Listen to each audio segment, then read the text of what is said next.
पर और सभागार में उपस्थित आप सभी सुधीजन को बहुत आदर के साथ संबोधित करता हूँ। मुझे इतना कम बोलना है कि लगभग नहीं बोलना है। मुझे और राम सुधार जी को खास इस काम के लिए रखा जाता है कि जहाँ मंच पर वक्ता कम दिखाई पड़े वहाँ आप लोगों को सजा दिया जाए और जरूरत पड़े तो कुछ फालतू बोल दीजिए और जरूरत न पड़े तो काम भर बोल के निकल आइए। दूसरी बात यह है कि पंडित जी की डायरी पर और उनकी चिट्ठियों पर जो उनकी रचनावली के अंतिम खंड में है, मैंने काफी रच कर लिख रखा है। जो तस्य प्रज्ञा प्रतिष्ठिता पुस्तक प्रकाशित हुई है उसमें दोनों पर अलग अलग मेरे लेख हैं, तो अब कुछ कहकर उसका स्वाद कम करने की हिम्मत मुझे नहीं। और तीसरी बात यह है कि मैं ही वह पापी हूँ जो हर बार संचालक के पास पहुँचता हूँ कि जरा एक चिट बढ़ा दीजिए, देर हो रही है। तो अब मुझे अधिकार नहीं है बहुत समय लेने का। और चौथी बात यह है कि प्रधान जी को बोलते हुए सुनने का एक सुख है, और इधर कई बार दिलीप सिंह जी के लिखे हुए को पढ़ने का मौका मिला, और मैं इन दोनों के फैन क्लब का सदस्य हूं। और जिसको भी मैं प्रस्तावित ये करता हूं कि दिलीप सिंह जी का लिखा हुआ कुछ भी अगर मिल जाए, चाहे वो भाषा विज्ञान से संबंधित हो, चाहे भक्ति काल से संबंधित हो, वो पढ़े, मन तृप्त हो जाता है, आत्मा तृप्त हो जाती है, इतनी मानसिक खुराक मिलती है। और गवेषणा पूर्ण लेखन होता क्या है ये हम सीखते हैं उससे। मुझे दो तीन बातें बस कहनी है। एक तो ये कि पंडित जी की जो डायरी प्रकाशित हुई है वो पंडित जी के जीवन काल में कहीं खो गई थी, और मैं बहुत मन से मानता हूं कि उन्होंने उसे खो जाने दिया था, चाहा था कि वो खो जाए। और पंडित जी ने ये संकल्प लिया था कि कभी डायरी रखेंगे नहीं।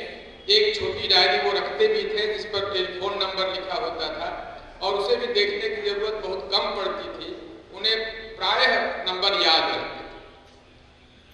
उनका ये मानना था कि कहीं हम गए, जाते रहे दुनिया भर में, तो जितना याद रह गया उसका उतना ही याद रह जाना बनता होगा, और फिर उसको लिखकर उसके साथ जुड़कर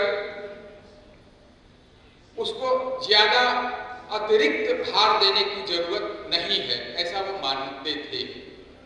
और यही वह डायरी थी जिसके कारण उन्होंने संकल्प लिया कि डायरी अब लिखना नहीं। इतने लग कर वो डायरी लिखी गई है। 5 देशों की उन्होंने यात्रा की, और वो एक तरह से सरकारी यात्रा थी। सांस्कृतिक संबंध के लिए उन्हें भेजा गया था बैंकॉक और लाओस और हिंदेशिया और मलेशिया और वियतनाम, और इन 5 जगहों की यात्रा उन्होंने की। कोई रिपोर्ट प्रस्तुत करनी होगी उन्हें, इसलिए उन्होंने वो डायरी लिखी। रिपोर्ट प्रस्तुत किया होगा, उन्होंने न रिपोर्ट रखी न डायरी रखी, दोनों को छूट जाने दिया।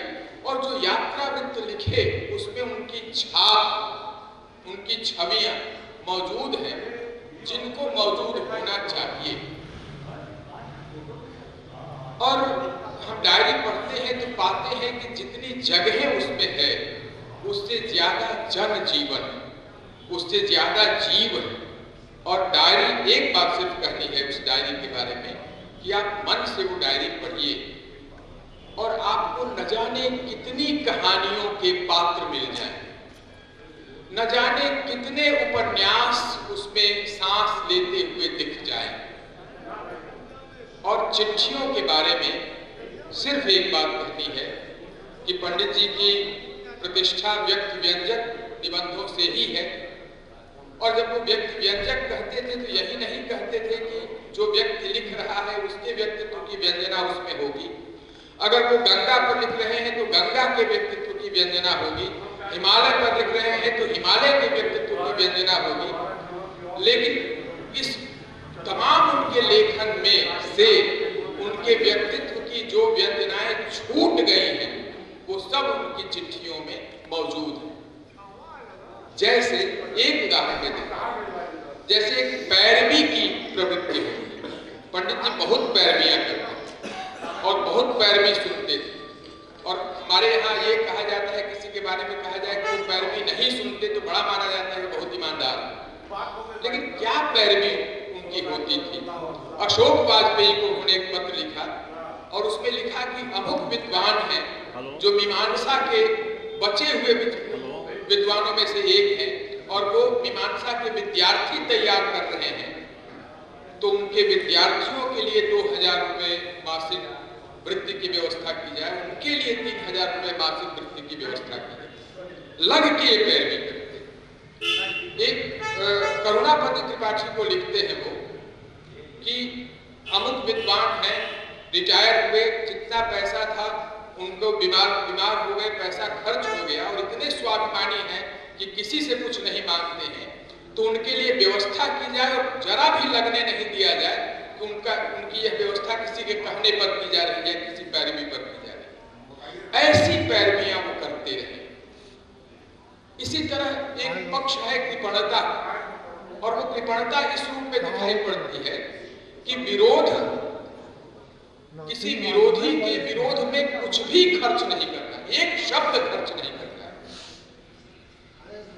गिरिराज किशोर ने लिखा और राजेंद्र यादव ने कुछ लिख के बहुत आपत्तिजनक पंडित जी पर टिप्पणी की। गिरिराज किशोर ने उसका सतर्क जवाब लिखा कई पन्ने में और पंडित जी के पास भेज दिया कि छपवा दीजिए इसको। और पंडित जी उसे इस तरह रख गए और न छापा। गिरिराज किशोर नाराज हो गए, लेकिन पंडित जी ने कहा कि ये मेरा काम नहीं, ये मुझे छापना है। किसी के विरोध एक शब्द भी खर्च करने में उनके जैसा कोई दिखाई नहीं पड़ा। और वो लिख कर वो उन चिट्ठियों से पता चलता है। तो इन्हीं 2-3 बातों को कहा मैंने। उनकी जो चिट्ठियां हैं उनसे और उनकी जो डायरी है उससे उनके व्यक्तित्व के बहुत सारे पहलू, बहुत सारे आयाम सामने आते हैं। और मैं प्रस्तावित करता हूं, 18वां खंड है ये, शायद अंतिम हिंदी खंड जो है, 18 हिंदी के खंड है, 3 अंग्रेजी के खंड है। हिंदी के खंडों में अंतिम है, उसमें ये फुटकल रचनाओं के रूप में इनको संकलित किया गया है। तो इन्हें एक बार पढ़ने की जरूरत है, और इन्हें न भी पढ़ पाए तो लेख लिख रखा है, उसको पढ़ लें। ज्यादा कुछ नहीं कहना है, उसे सुनना है। प्रधान जी को और डॉक्टर साहब को अध्यक्षता कर रहे हैं हमारे दिलीप सिंह जी। जो बचे हुए लोग हैं वो बड़े सहृदय लोग हैं, और आज वक्ताओं से भी मुझे कहना है कि मत परवाह कीजिए कि ये कितना बोलना है, कम समय है, ये आप मत सोचिए। अब समय ही समय है, और दोनों वक्ताओं से मुझे कहना है कि मन से आप बोलिए, मन से सुनने के लिए हम सब तैयार हैं। एक आध छटेंगे तो छटेंगे, आप कितना छटेंगे, सब लोग यहाँ घर पड़े हैं। धन्यवाद।